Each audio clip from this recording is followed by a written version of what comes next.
Welcome to the Black Business Podcast, where we help Black entrepreneurs, Black business owners, and Black consumers connect their Black dollars. Now, here's your host, Jenny Jones. Hello, it's great to be with you today. I am your host, Jenny Jones of the Black Business Podcast, and joining me today is Miss Kim Jones of Baton Rouge, Louisiana. She is with Virtual Educational Consultants. Today's show is brought to you by the $5marketinggarage.com, where all of your online digital marketing needs are met inside the garage. I'm super excited. Our guest found time to join us today. She's a busy person. She's going to share a lot of stuff with us. I'm so excited to hear from her. And I'm glad she decided to join us here today on the Black Business Podcast, where we connect entrepreneurs, small businesses, and consumers with their Black dollars. Listen, without further ado, I've been waiting for this. Without further ado, Ms. Kim Jones of VEC. Welcome to the show, Ms. Kim Jones. All right. Thank you, Mr. Jones, for that lovely introduction. Glad to be here as well and to also share my expertise as it relates to education, particularly virtual education. So just to give you a little background of myself. Okay, so you're going to take us on the elevator today. I'm taking you all the way to the top. So you sound like a person that listens to a lot of the podcasts. So I'll let you take. You're eager to share. I'm not going to hold you up. So go ahead and take us on our elevator ride. Tell us what you do. Okay, so first, just to share with you my experience. I've been in education for 27 years, and within those 27 years, I've taught grades 3 through 8. I've worked in various instructional leadership capacities, assistant principal, and currently a principal at a virtual school. So with COVID and all that's been going on, we have moved into a new direction in education. And although I have been working in virtual education for the past 6 years, to many of my friends and other people across the country, this is something totally new for them. So I can't even count the number of friends and family members who are educators who over the past several months have come to me for advice, just really lost, not knowing what to do. So that sparked you to start this company. He's like, hey, listen, I've been doing this for 6 years. I kind of got it. And a lot of people think that it's easy, or you can just transfer it or cross over like that. So tell me now, who are some of your clients? Are mothers coming to you, or just teachers now? And then you're open to mothers and homeschoolers? Talk to me. Tell me what's going on. I've worked currently with administrators, especially as they were starting the new year and just not knowing what to do. How does this look virtually? How do I create schedules? How do I evaluate teachers? All of the things that we do effortlessly in a building, what does that look like virtually? So I've been working with that. Do that. And so let me ask you this. So companies hire you, school districts hire you, or can a teacher who's been tasked with the assignment of teaching students from a classroom or from their home, can those type of people hire you? Talk to me. Tell me Yes. how do your clients work? Who are your clients? Yes, they can. So my clients are those people who work with me individually, as well as can be a school district. So the majority of the clients that I've had lately have been people who have contacted me and say, I have a group of teachers and we need your help. Can you help us get these things together? So I have been working with lots of individuals as well as small groups. I've even held some parent sessions and worked with some parents who were first timers as it related to virtual schooling and just being nervous and not knowing what to do and how to make it work for their family. So how does that work for parents? Like, so let's say I remember when I was, about 20 something years ago, I was really, when I started getting into finance and started learning all those types of things, I started working with book clubs. Like these moms would, they would come to me and they would say, hey, can I have you teach our kids? We have, 7 boys that we have an all boys youth book club. Can we have you come in and do a workshop with them? And I would do that with them. Is that something that you do, like for parents, like at home parents? Would you put a Zoom meeting or something together? How's that work? Exactly. And that's what I did. I held a couple of Zoom workshops for parents, and based on the needs of that particular group, because some parents may have been computer savvy, they may be in jobs where they've used some of the platforms that are being used, so it's not as intimidating for them. But depending on what the needs were, I believe in customizing what individuals need, because everyone is at a different space in terms of learning curves and, experiences. Oh, so I get it. So let me ask you this. So you possibly have a session. I don't know. I'm trying to get a better idea and understanding. I have an idea of what you do, but I'm trying to get an understanding of your packages and how the African-American community can glean in and utilize you for some of their services. So do you have like a beginner's package, meaning that, hey, none of your students know, none of the parents, they don't know anything about anything. And like, listen, can you click on this Zoom link and get into this class? And then once you do that, I'm going to take you down a path, or I have a course that I'm going to take you on. And it's for beginners only. And then there may be an intermediate, and then there may be an advanced. Talk to me about that. Yes. And my team, I have a team of consultants that work with me, teachers. I've just added on a counselor who works on the high school level, and a special education teacher. So the team and I are working on those particular packages. We're looking at what has been the biggest problem nationwide, as we all are in various groups and organizations. So tell me right there, not to cut you off, but tell me what has to you, and you've been at this for a while, right? Mm-hmm. But what has been the biggest transition to online instruction to you? Give me one of the major problems, right? Let's move technology aside, right? Everybody had some kind of learning curve. Let's talk about one of the major issues you think. Well, one of the major issues has been for many teachers is just keeping their students engaged. Okay. So, and that looks a little bit differently than it looks in a classroom. I will tell, and not being aware of all of the different instructional and engagement tools that are available. Right. Most platforms, looking at, using Zoom, there are some features that allow you to engage your audience, but there are also some outside tools that are very beneficial depending on what you're teaching. So, got it.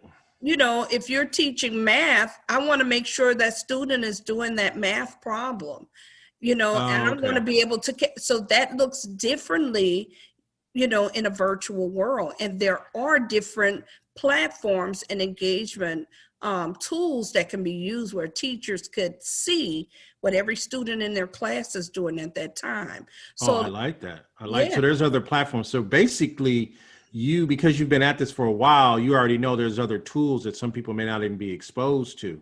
Exactly. Okay. Mm-hmm. So let me ask you this. What do you think?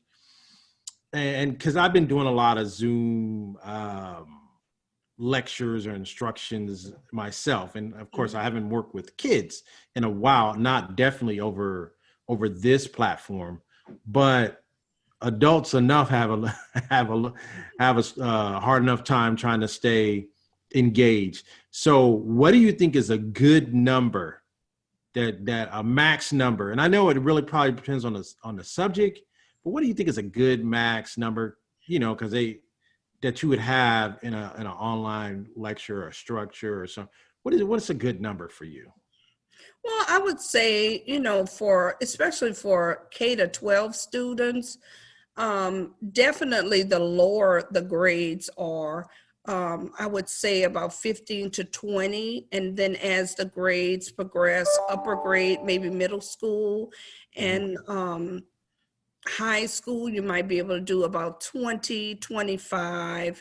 That's a really good number to work with. Yeah, because anything more than that starts to get Yes. unmanageable. Now, do you recommend they have assistant moderators with them as well, or just one-on-one? Right. I mean, so let's say you took on a class contract, right, or a school district class contract, and they says, hey, we need you to come in, do a symposium or a webinar on how best practices, right, for all these new teachers. Mm-hmm.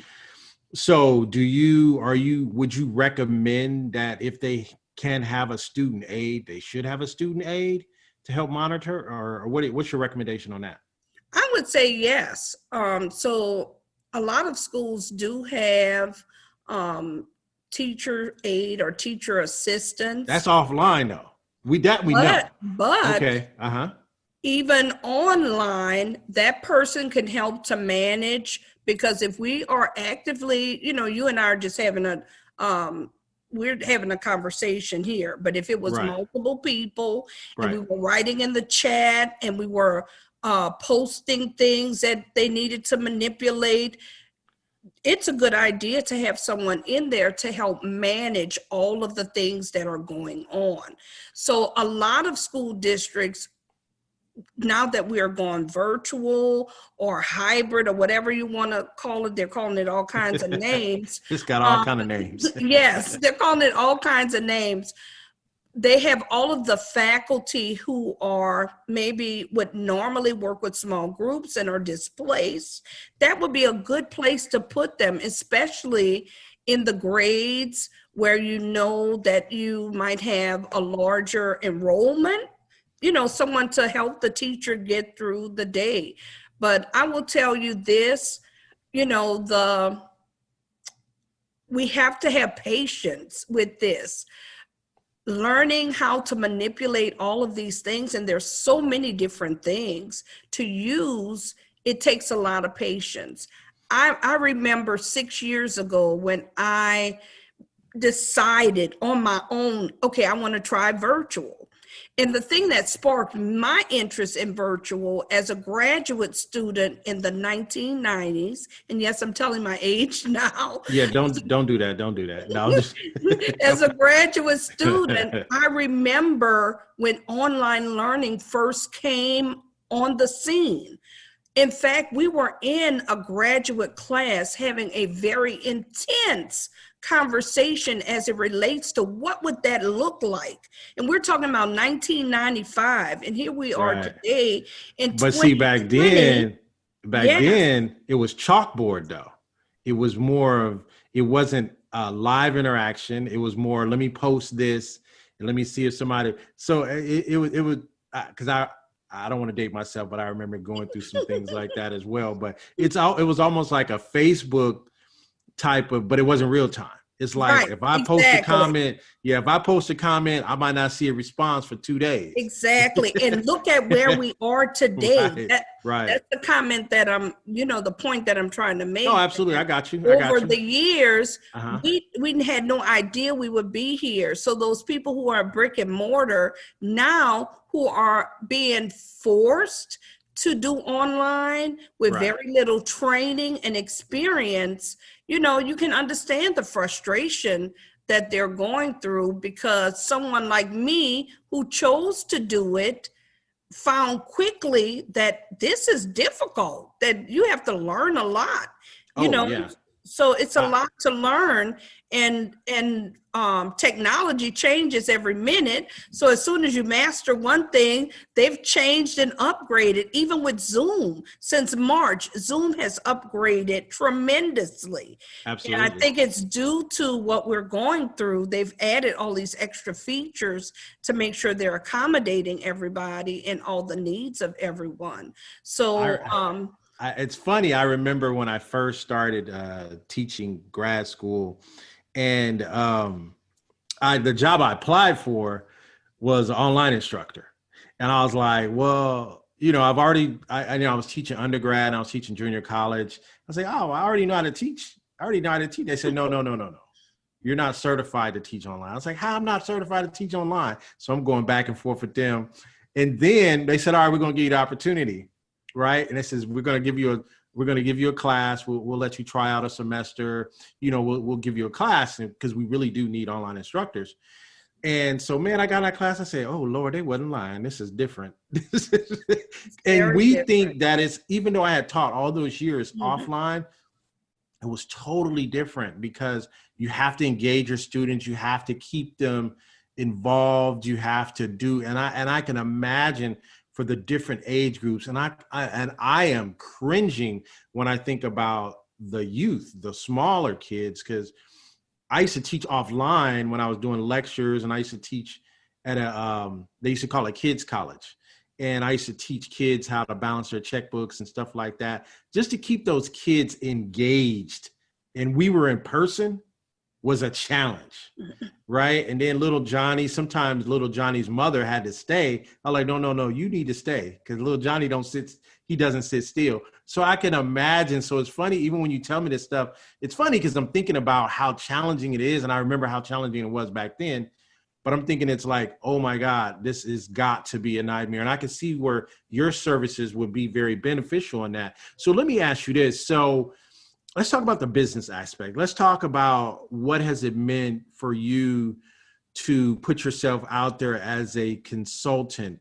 Tell me what that's been like. I know a lot of challenges I know the general challenges when it comes to business, right? And running a business. But what were some of the challenges that you ran into in trying to establish a clientele and or credibility in this space? As an African-American woman, I'm gonna add that on there. Wow. Okay.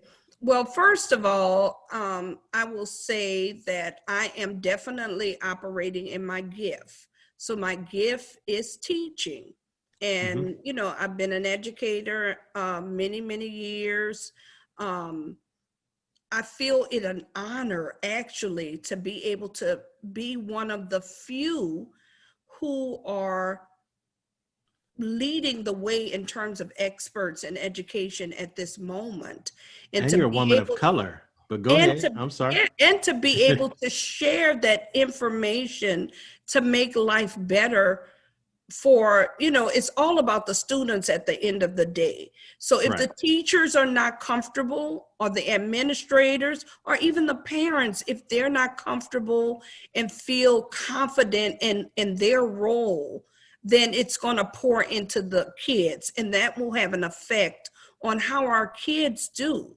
And as you know, regardless of what's going on, states still want high stake testing done.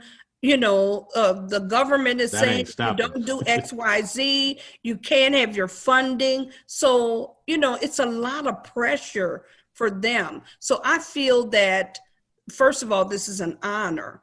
And some of my challenges have been because I also still work in a school that I'm running. My biggest challenge has been time and being able to get this information to educators in a timely manner. So that has been my biggest challenge. Okay. So you got to find time if you're trying to grow in this space and be a consultant. You do find time. So if somebody called and still hired you, you would carve out time to still create a curriculum and or practice for them. So I wanted to make that clear, right? Because it's a lot of people still working and still trying to grow and or scale their business on the side. All right. So I get that. So let me go ahead. Can I say this too? And that is why I brought on board some additional consultants because Cool. I have many expertise, but some of them have a whole lot more than me, or just as many as I do, and different ones. So that adds a whole nother flavor to what we have to offer. And, it increases what we have to offer to educators as well as parents. We can't leave the parents out because many of them are the ones that are right there facilitating the education of their students now. So I applaud you. I applaud you for that, to bring in other experts. Like you say, hey, I don't do special needs, but I may need a special needs person on my team. So I applaud you. So you young entrepreneurs out there listening, listen, operate in your lane, right? Anytime you say, oh, this is not don't try to do it if it's not your lane. Bring somebody else in, make sure you get that cost covered when you're doing your and then you can't take down all that money, right? Because if you're offering a service to somebody, you normally charge $100 an hour, let's just say, but then you have to bring somebody else to offer that service. You can't take down $100 an hour and try to increase the price of what you do. That's basic business right there. If you're going to bring in a consultant, make sure that they get their cut, or make sure that you negotiate with your person you're going to bring in and say, hey, I'm going to feed you, but you got to give me a deal on my rate that I'm going to give you. So that way I can at least be able to make $5 out of the deal. And so I get that. So let me ask you this, right? I'm going to ask you probably one of the questions that a lot of people probably want to ask you is, what about that teacher? Now I'm good. This is a loaded question, and I want someone throw this at you and see how you do it. You're like, uh-oh, let me see what he got. What about that teacher? Because there are some that says, this is my livelihood. I've been doing this for 20 plus years, right? I've been doing this for almost 30 years. This is the teacher talking. I've been doing this 20 plus years, 30 plus years. I just don't know how to operate without a classroom, without a whiteboard, without a chalkboard, without being in a class. I'm talking about my psyche. I'm talking, this is real serious stuff. There are some of those teachers that, man, but I still got to feed my family. So how do you talk a person, quote unquote, off the roof and try to let them know, if you use these 5 steps, use these 6 steps? Because I think you got an ebook or something coming out, or you already have it. Maybe by the time we launch this, we'll be able to share that. But I know there's some easy things. Can you give us something for that teacher right now that's like, man, I am going crazy. Give me 2 points that I need to do, that I need to adjust as a teacher. I will tell you, first of all, is to be patient with yourself and to understand that this is a process. It's a process for you. It's a process for the children, number one. Number two, I would also say that this requires a change in mind shifts. Wow. Okay. Say that again. It requires a change in your mind shifting. That's not easy to do, but go ahead. I'm going to let you finish. Go ahead. And I'm going to share with you, because you were talking about teacher of 30 years, and I'm not going to call out any name, but this is someone who drop no names. And dear to me, who's been teaching over 40 years. Okay. And they tenured. They got their pension and everything. But go ahead. And this person is a beast in terms of the content, strategies, and everything that she teaches. Offline. But offline, yeah. Right. She a beast. And we've had multiple conversations about, how this shift has made her feel, you know. And it has required a lot of deep conversations. And what I did with her would be the same thing that I would do with other people. I helped her in terms of, one day I even went to, now this might be a little bit far-fetched for most. I assisted her. So that might mean joining in or having one of my team members join in and, give you some feedback. Right. I was right there to give her feedback on how she did. And she's not worried about the content. She knows our content, but can I manipulate all of these different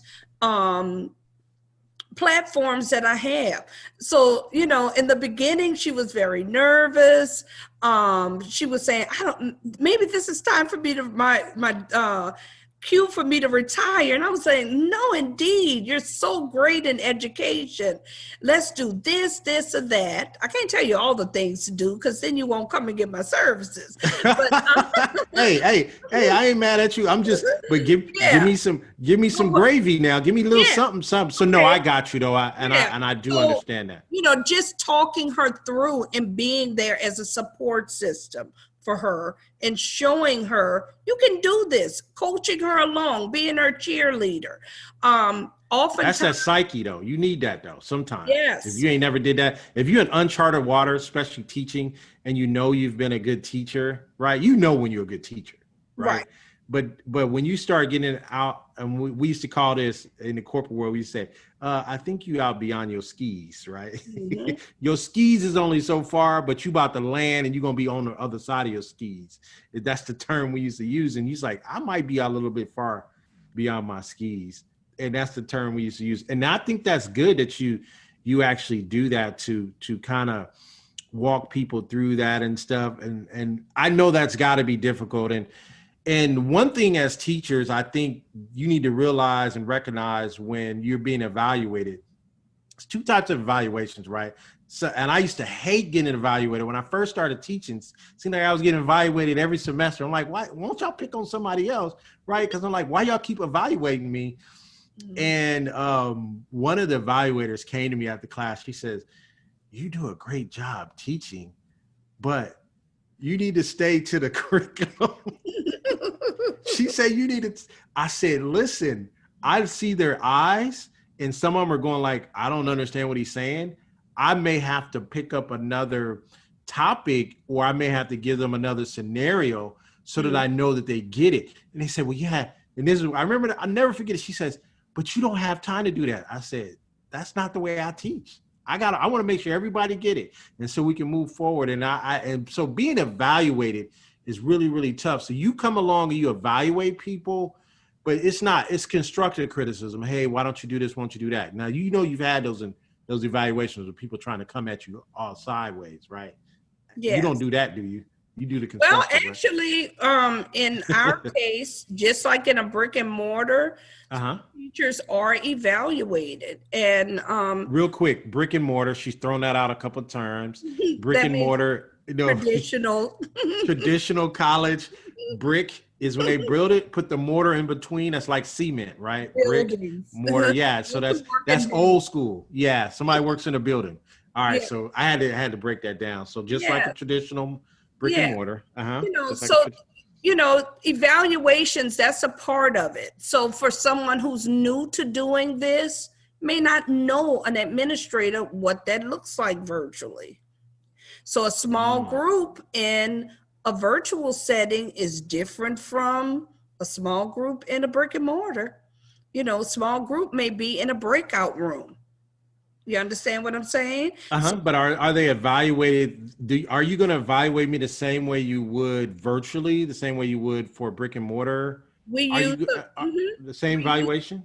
We use a rubric, and the rubric is very similar with a few slight changes.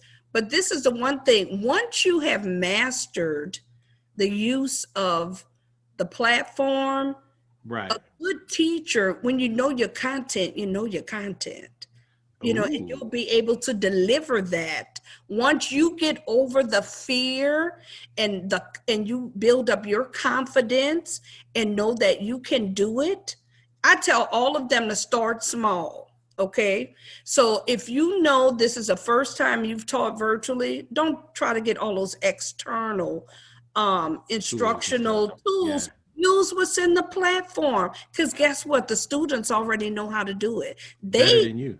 Right. And in many cases, they can assist you with all of that. So just as you would have your helpers in regular brick and mortar, you would have your helpers in virtual. So there are some people who are very technologically savvy, and they can run And you just have to trust and give them the opportunity to do that and let go of you some of make this sound so easy. I'm fired up right now. I'm about to go teach a 100-student class right now based on what you're saying. But let's help before we get out of here. I mean, because we're kind of wrapping it up a little bit. But before we get out of here, I want you to give that home mother or father, I want you to give them some juice. What kind of advice do you have for them? Because I got to be honest with you, you may or may not see them as clients. They may or may not come to you. You'll probably attract an audience from a charter school or something like that, maybe to that level. But a parent, tell me something that you can help them. They say, hey, listen, I want you to give me a quick consulting class. I don't know, charge me 2 hours or how much you charge an hour. How can you help? How can you prepare? If you wanted to put together a virtual training session for parents, give me a couple of things that you would give them right now. Let's go. You on the clock. Go ahead. Go. Number one, have a designated area for that student to work in. Ooh, stop right there. Stop right there. I think that's where most of them are failing. When I'm on social media and I hear all the different challenges and all that, I think most of them are failing because of the designated area. And I love that. So go ahead. I'm sorry. I don't mean to cut you off, but that's major. That's major. The designated area says this is where business starts. Wow. This is it. Okay. Man, I think I like you. I might hire you. Okay. You right? That sounds good. Well, you know what you're talking about. How many, what? Okay, so let me give you another one. Wait, let me finish. I'm trying to give all my right, go parents. Go ahead. So Go ahead. the Get to the designated area. The other thing is make sure they're dressed. Like if they would wear a uniform to school. Yes. Because then they know this is school time and their mindset is ready for school. And wow. I love that. If you've listened to this podcast up until this point, we were talking about administrators coming in, working with teachers, instructors, but we just turned on this switch for home students. So what you're saying, I love that. I love that. Thank you, Miss Kim Jones. Thank you. What you're saying is make sure that the mindset of us, this ain't play time. You ain't showing up to class in your pajamas. What you would do, and I'm gonna throw this in there, and you already said it. I think getting school clothes ready at night, doing the whole gamut every day. I think that's even more important. That kind of just came to me. It's going to be routines. Yes, don't break the routine. I love it. Say that again. Routines are important. And those are the things that stick with children. They have to have routines. So if they're getting their clothes ready at night, and not only that designated area, make sure all their supplies and everything are there and things are organized for them to be able to work. So when they go to that spot, and it doesn't have to be anything fancy, okay. Put them in that spot, and so they know when they're there, you mean business, and it's time for business. And the other thing I would say too, because this is new for everything, and this is another important point, to make certain that the communication between you and the teacher, is flawless. So if that child is struggling, the teacher doesn't have their hand on them like they would normally do. Make sure you email that teacher or call that teacher and let them know today's lesson, he didn't get it. Could you help us? Could you give us some additional? Because it is so much easier to fall behind because you don't have that person right there with you. So that communication is key in getting all done. Wow, that is that is boy. I'm impressed. As an African American sister in Baton Rouge, Little Baton Rouge has so much knowledge in this area. I can't say I'm surprised, because here's what's been happening. Since I started the Black Business Podcast, I have ran into some phenomenal minds. And that's what I've been trying to do. I've been trying to expose people. I say, man, do you know there's people around here doing this? A lot of people say, well, I'm still spending my money over at this place, right? This place is non-African-American place. Well, because, they just do. I'm like, man, do you know there's African-American professionals out here that are at the top of their game? And I'm trying to expose them. So when I bring people on this show, the people I'm bringing on this show, these are people that people need to get to know because they are doing it at the top of their level. I don't just bring everybody on this show. My email box is filling up. I cannot get to these people, but I'm looking. I'll say, yeah, that person, I want them on our show. This person right here, they're at the top of their game and they're doing it at another level. I want them on our show, right? And so that's what I'm trying to bring. You have just gave us a plethora of information. I want to know, do you have any classes that you can offer for the stay-at-home? Do you have a stay-at-home package? Or have you just come up with a stay-at-home package as a result of this? Well, no, actually, I do. For the stay-at-home parents. Actually, I do have material for parents, administrators, and teachers. So you have 3 different levels of packages. Depends on where you're trying to come in. Okay, go ahead. Okay. And even for the teachers, we have the beginners level because, you may not need the beginners. You might want to start at intermediate. So we do have 3 different levels for teachers, for administrators. I do have a level. Also, we will have available virtual etiquette because that seems to be another area that everyone is taking difficulty with. You said we had to add that to our package. No, actually, I was in a meeting not long ago, and I'm not saying whether it was educational or not, but it was a meeting. And because this is something that I do all day and I do it effortlessly, of course, a lot of things are brought to my attention more easily than most people. So I said, that might be something I need to offer also in my business to make sure that educators understand the etiquette that comes along with that. And then one of the things that nobody hardly talks about, but it is so important, is the self-care of the educator who's working online, as well as the parents, and the things that we can do for ourselves to make sure that we're not causing undue stress and health issues to ourselves. So you will be able to get all of those goodies and more. There's so many things that are coming, and every day things are being downloaded and shared, and new problems need to be solved. So let me ask you, go ahead. So I was going to give you an opportunity to kind of share your Instagram and your emails and all that. But before I do that, so you have confirmed you are going to be a speaker at our Black Expo, which is December 4th. Most definitely. I cannot wait for that. I want you now. You probably want to do what you want to do, but I want something for those stay-at-home moms or something like that to get them some juice. Get them some juice. Now, one other thing before you get into that, before you start sharing where we can contact you and different things like that, there's one thing that you said that I think is overlooked. That is overlooked when we've moved into this whole pandemic shift and all that other stuff, and we start thinking about it. Depends on who wins as president. I mean, I think it's going to be, we may have more lockdowns, we may just have, hey, just do whatever, right? But so we don't know. One thing I will say that you said that's very important that I never really realized.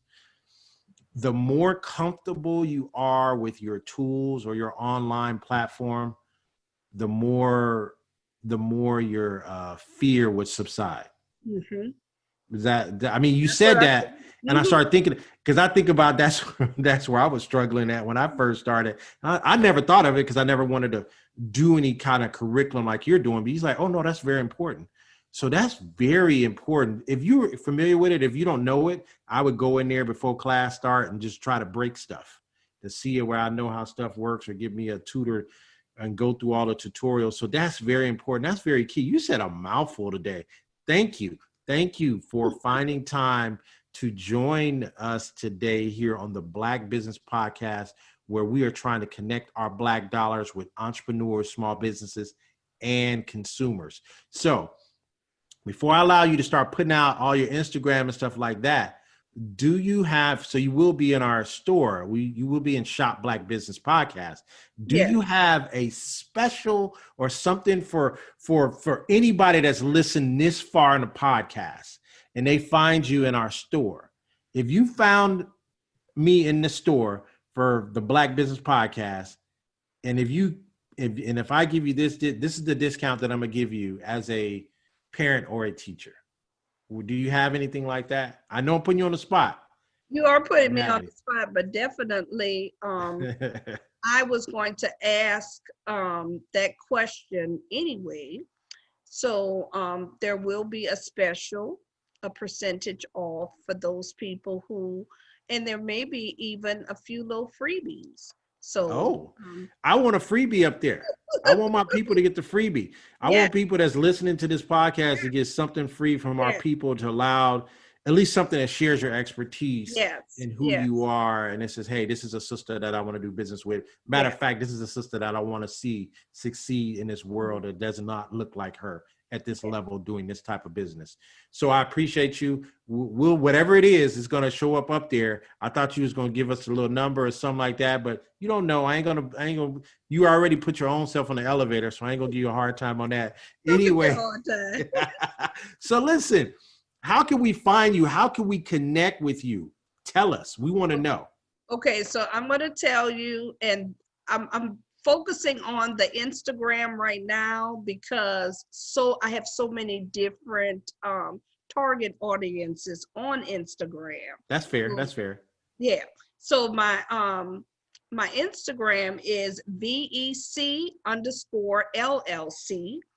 Okay. And then currently my website is virtualeducationalconsultants.com. So I would really like to shorten that a little bit so you all can remember that. But that's where you can find me so far.